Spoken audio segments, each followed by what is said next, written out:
Well, hello there and welcome to this video. First off, if you are new here, let me introduce myself. I am Ingvar Jóhannesson. I come from Iceland. I am a chess master, what we call a FIDE master, the third highest rank you can achieve in chess. And I want to review this TV series called Queen's Gambit. Heard some nice things about it, and it's not often that we have, TV shows and movies where we have chess in the foreground. And I want to review, the reality of the chess scenes, the board positions and such, and how much sense it makes. The thing is that very often when we have chess in TV shows and movies, chess players, get somewhat annoyed at some cringy moments because the chess is so unrealistic, and the positions that they play just doesn't make any sense. But this is easy to fix just with a consultant, and well, I heard some nice things about the Queen's Gambit. Let's dive into it and see what the fuss is about. So we open with Elisabeth Harmon, or Beth, late for her match in, present day in the series in 1967. She's late, she apologizes, and they shake hands. This is normal. Her opponent offers his hand, a Russian grandmaster. Reminds me a lot of Paul Keres, an actual grandmaster. Same slick hair. So we flash back to Beth in an orphanage, and she learns chess from Mr. Shaibel. He is analyzing on a board. This is the first time she sees chess, and it's the Queen's Gambit. Sort of a nice setup for the series. A reasonably normal position. And from there we start to see Beth. She starts to see the chessboard, imagine the chessboard in her head and on the ceiling. The next time she meets the janitor, he is looking at the position, and while the position has some themes, the starting position doesn't make much sense because black has lost a lot of material, but nonetheless the movements make sense. From there her imagination starts to grow. She starts to visualize the pieces, and the next time they meet, she wants to play. She points out how the pieces move, the rook, the bishop, even the knight, and he offers her a game. Unsurprisingly, he goes for what's called the scholar's mate. He places bishop to c4, attacking the pawn, moves out the queen, setting up for the mate on f7, and she falls for it, moves the knight, and he gives her the checkmate, the scholar's mate. Beth becomes upset. She wants to know how he did it, the scholar's mate.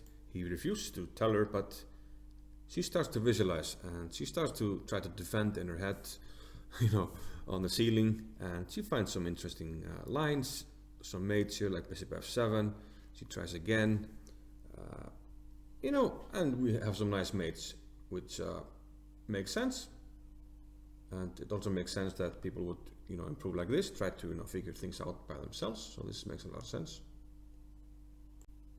They play some more later, and we have this position which would probably arise like something like this. And Beth plays bishop g7, allowing bishop g5, and her queen on f6 is out of squares and trapped. The bishop attacks the queen, and all the squares are covered. The queen is going to drop. So she sacrifices her queen, and he captures back.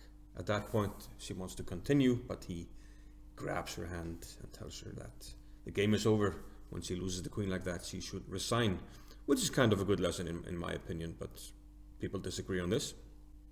Now clearly some time passes, and now she's playing Mr. Shaibel again, and now we see normal openings, king pawn opening, and now we see the first time where Beth is defeating her mentor.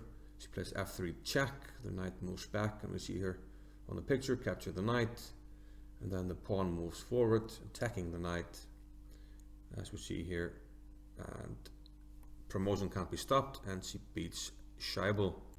At this point he shows her the Sicilian defense, starts to show her more openings. It's not uncommon for prodigies to start to beat their mentors pretty quickly, but he can still give her knowledge, and here he's showing her the 11-fish variation, where white plays f4 against the dragon. This is named after Gregory 11-fish. This is correct.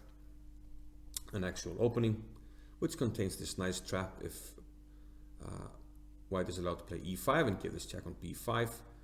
Either the knight on g4 drops, or you can play knight e6 check after king f8.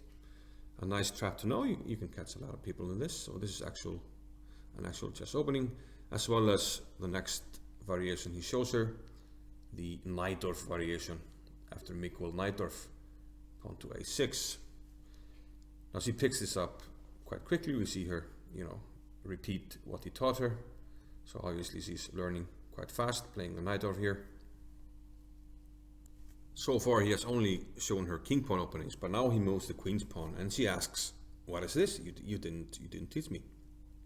And he says, "This is the queen's gambit," but that's not correct. Queen's gambit is d4, d5, c4, gambiting the pawn on c4, just like when you move the king pawn and you play the pawn to f4. The king's gambit, that's the king's gambit. A little bit of a pet peeve: playing d4 is just the queen's pawn opening. It's only a queen's gambit if black moves his d pawn and then you move the c pawn next to the other one. We see some further examples. Mr. Shaibel, despite being a good teacher, keeps getting into pretty bad positions pretty early in the game, and here he gets checkmated after pawn to d5. A sequence that makes sense.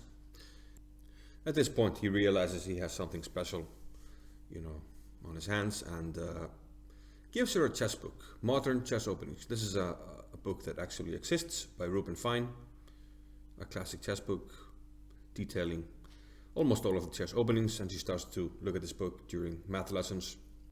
This is indeed how most people improve, by using books. She finally meets Mr. Gans from the high school chess club. He plays a game.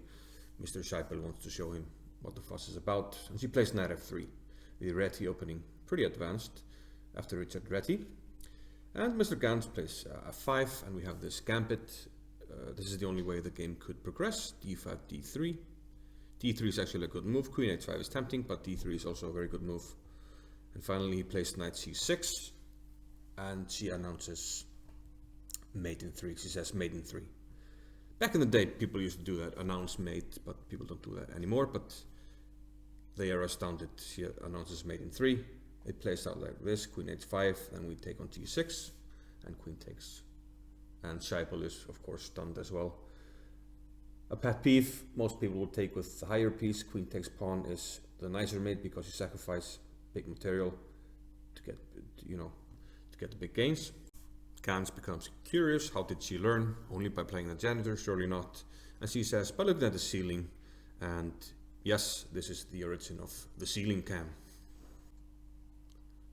They then play some more, and again, poor old Shaibel getting checkmated, losing a pawn for nothing in the opening, and he resigned after bishop g5 because of this mate, sort of, cross mate with the bishop and the queen.